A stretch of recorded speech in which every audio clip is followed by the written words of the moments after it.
都要领教一番，明德堂主，闻名天下的魂导武器。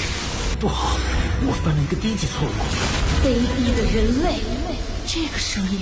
Обстановка на континенте становится все более напряженной. Великие секты конфликтуют и нападают друг на друга. Грядет большая война. Принц вместе с Дюйци задумал огромные перемены.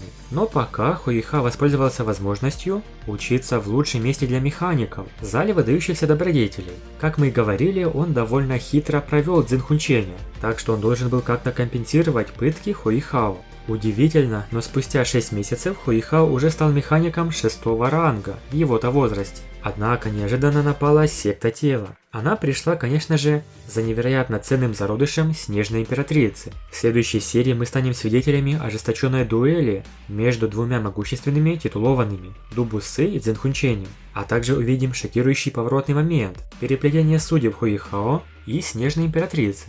На всем континенте титулованные самые уважаемые и сильные люди. Противостояние между главой секты тела и магистром зала выдающихся добродетелей Цзинхунчэнем несомненно является пиком противостояния. Дубусы по прозвищу Старый Ядовитый имеет 98 уровень и обладает непостижимой силой. У него несколько красных колец, в то время как Цзинхунчэнь только на 94 уровне, но он является механиком 9 уровня.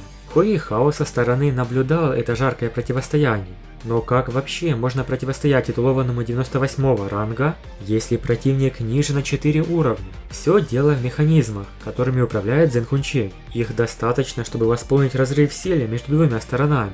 С духовным инструментом 9 класса его сила в этой битве соответствовала силе Дубусы, который, вероятно, является одним из сильнейших мастеров на всем континенте в данный момент.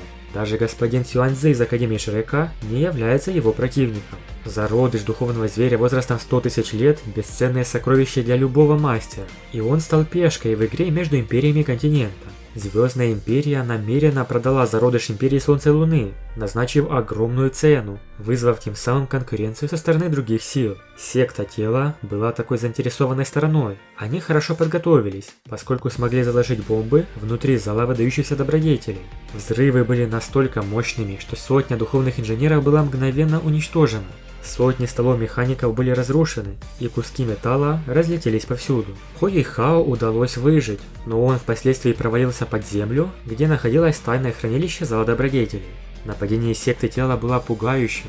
Цзинхунчэнь никак не ожидал такого поворота, ведь никто бы не подумал, что кто-то осмелится начать войну с ними в Империи Солнца и Луны. Более того, зал выдающихся добродетелей хорошо охраняется и достаточно укреплен.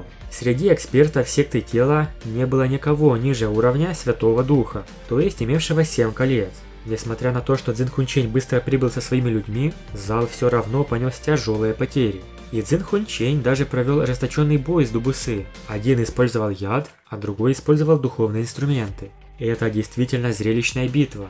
Цзинхунчэнь активировал сферу убийства, механизм 9 уровня. Тем не менее, они сражались не изо всех сил. Цель Дубусы состояла в том, чтобы вовлечь в борьбу могущественных духовных инженеров, зала выдающихся добродетелей, и создать шанс для своих людей. На самом деле, атака секты тела была лишь отвлекающим маневром, чтобы привлечь внимание Цзинхунчэня и основных сил. Ведь их истинной целью было пройти через вырытый тоннель прямо к секретной комнате зала выдающихся добродетелей, где хранятся самые ценные сокровища, включая зародыш 100-тысячелетнего зверя. Пока Дубусы сражается с Цзинхунчэнем, доверенные люди из секты тела продолжают искать этот зародыш, используя предыдущие проходы, пока не достигли секретной комнаты. Хуэйхао тоже оказался рядом. Он шел по тоннелям под залом выдающихся добродетелей и среди прочего нашел лабораторию, в которой находился огромный человек, сделанный из стали. Его высота составляла не менее 15 метров. Он был весь из стали. Это был высочайший уровень исследований зала выдающихся добродетелей. Его изобрели для военных целей. Как мог Хуэйхао его оставить? Рядом находился инструмент хранилища, и Хуэйхао успешно выиграл этот костюм робота.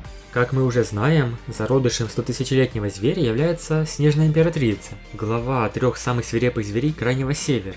Так вышло, что Хуэйхао сломал защитный механизм, сдерживающий ее, поэтому Снежная Императрица появилась во всей красе. В трейлере показали не только ее маленькую модель, которая выглядит очень мило. Мы можем наблюдать взрослую форму Снежной Императрицы, которая является ее истинной моделью.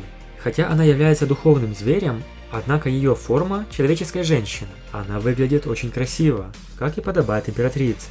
Хотя ее видно лишь сзади, но ее длинные серебристые волосы развиваются на ветру.